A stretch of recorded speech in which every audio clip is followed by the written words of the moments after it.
मेरा नाम अनीता बंधोर, मैं नरहरपुर जिला कांकेर छत्तीसगढ़ की निवासी हूँ। कहीं बैठी हो तो हाथ हिला सकती हैं। मैं जिला कांकेर छत्तीसगढ़ की निवासी हूँ। मैं भोलेनाथ जी का मैं क्या वर्णन करूँ गुरुदेव। मेरे दो बेटे हैं। बड़ा बेटा कंपटीशन एग्जाम की तैयारी कर रहा था और छोटा बेटा नीट की तैयारी कर रहा था। 5 साल से मेरे दोनों बेटे तैयारी कर रहे हैं, पर 5 साल तक उनका सिलेक्शन नहीं हुआ।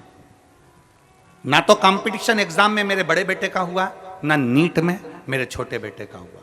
गुरुदेव, हम भले कांकेर के रहने वाले हैं, छोटे क्षेत्र के हैं, पर बेटों का मन था कि हम भी कोई ऑफिसर बन जाएं, हमारा भी कोई ऊंचा पद हो जाए। गुरुदेव, बड़े बेटे ने 5 साल तक लगातार कंपटीशन एग्जाम दिया पर उसका सिलेक्शन नहीं हुआ। छोटे बेटे ने नीट की परीक्षा देता रहा पर सिलेक्शन नहीं हुआ। कभी 1 नंबर, कभी 2 नंबर, कभी 1.5 नंबर से रह जाता। दोनों बेटे हार गए और दोनों बेटों ने कहा, मां अब हम ना नीट की तैयारी करेंगे और ना हम कंपटीशन एग्जाम की तैयारी करेंगे। तब मेरे बच्चों ने जैसे ही बोला तो मैंने अपने बच्चों से कहा, एक बार सीहोर वाले महाराज की कथा सुनो।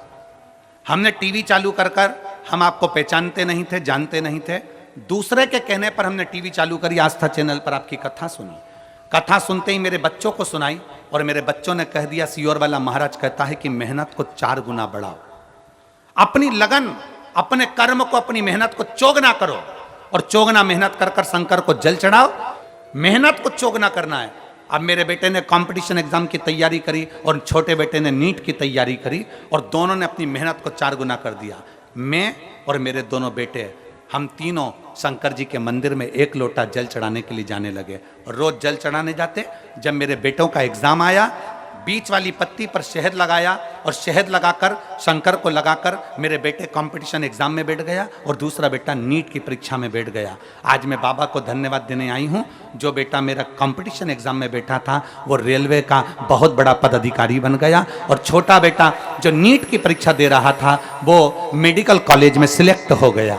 मेरा बेटा डॉक्टर बन रहा है और बड़ा बेटा रेलवे में हो गया। ये शिव तत्व है, ये शंकर है, ये शिव ओघड़ी है।